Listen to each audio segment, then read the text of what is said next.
the case of former Patriot Aaron Hernandez. He's currently serving life in prison for the murder of Odin Lloyd, but last week he scored a huge victory when a jury returned a not guilty verdict for 2 more murders he was accused of a year before Lloyd was killed. The defense's argument: prosecutors got the wrong guy. The actual perpetrator of the crime was given immunity by the Commonwealth of Massachusetts. That's Ron Sullivan, an attorney and Harvard law professor, along with Jose Baez, defended Hernandez against charges he murdered Daniel de Abreu and Safiro Furtado in July of 2012. In the end, the jury only found Hernandez guilty of possessing a gun, but he'll stay behind bars, at least for now, as he appeals his conviction in Lloyd's murder. Attorney Ron Sullivan joins me now. Ron, thanks so much for coming in. Thanks for having me. Congratulations. Obviously, we all know the jury found him not guilty, which is not the same as innocent. Are you totally confident in saying Aaron Hernandez is innocent of the murder of those 2 men? Oh, absolutely. Why? Alexander Bradley shot those 2 men. It was crystal clear to me from the first week or so reading the discovery, and I became ultimately convinced of that. That he's the immunized star, if not only major witness for the prosecution in this Absolutely. case. So why wasn't he prosecuted? Why didn't they prosecute the right guy if it's as obvious to you as it is? I assume it's equally obvious to them. My view is that the Commonwealth got seduced by the celebrity of Aaron Hernandez, that they wanted to get a big celebrity ex-football player conviction, and they got blinded with the evidence. They just got blinded to Aaron Hernandez only, when if they had taken a sober look at the case, they would have seen that the real killer is the one whom they gave immunity to. I'm not putting words in your mouth, but that's almost corruption. I mean, it's almost, I know you're not saying it was conscious, but when you are overlooking the person who you say is clearly the murderer, at least according to you and your co-counsel,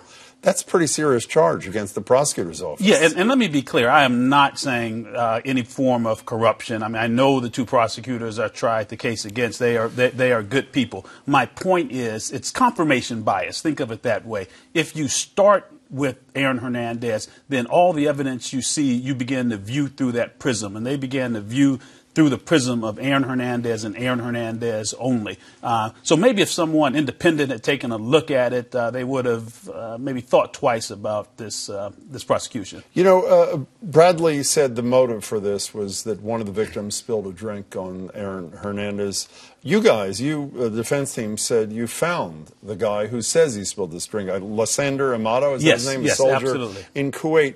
I didn't understand, a couple of things I didn't understand in this case. Why didn't the judge, I know the guy didn't want to come from Kuwait, but he was willing to testify on Skype. Yes. Why would the judge not, I mean, Skype is sort of a common technology. It's not like it's 20 years ago. And that would have been, it seems to me, a pretty key witness in a case like this when that goes to the motive. Why didn't he let him testify? I think it would have cut the deliberation in half if the jury had heard from that. It would have just shown that this motive was completely made up by Bradley. So why didn't he let him testify? Well, I don't know. You have to ask Judge Locke. I think it's a complicated process through the Hague Convention.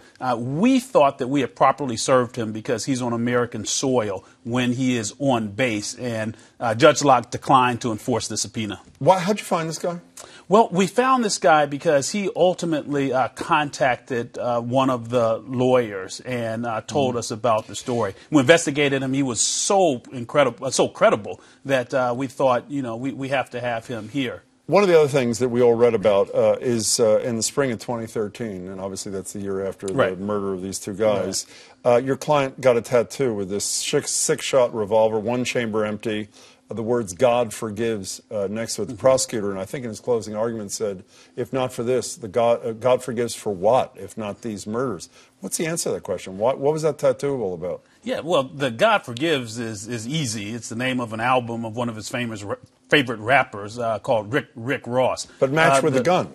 It wasn't matched with a gun. It was a tattoo that he got at the same time as the gun, but that had nothing to do with the gun. He went in there wanting a gun tree with some guns hanging off, and over the course they talked about it and ended up with a cylinder. But no, it was not a confession or anything close to a confession. Yeah, I've known you for a decent amount of time, and you mostly represent poor people, I should say, and indigent defendants.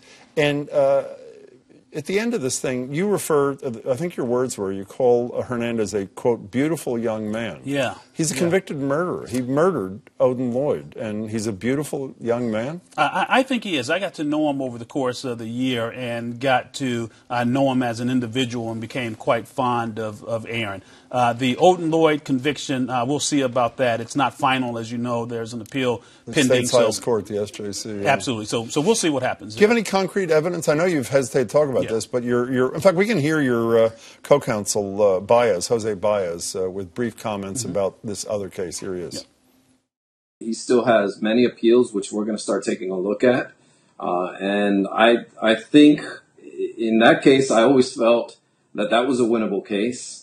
Either of the two of you have any concrete evidence? I know other lawyers are handling this case, that this guy was not the killer, and you have some reversible error in this case that can get him a new trial? Yeah. Well, because of what you said, and knowing me, I'm going to stay away from that. He has some very competent lawyers right now, and I'm sure they're looking at every angle. But I find it hard to believe that you would say those words, beautiful young man, despite your relationship with him, if you actually thought that he had killed Odin Lloyd. So without arguing, putting out a potential appellate case, do you think he killed Odin Lloyd? I don't, and I think your assessment is fair. Based on what? I think your assessment is fair. I think that Aaron Hernandez associated himself with some people whom he should not have.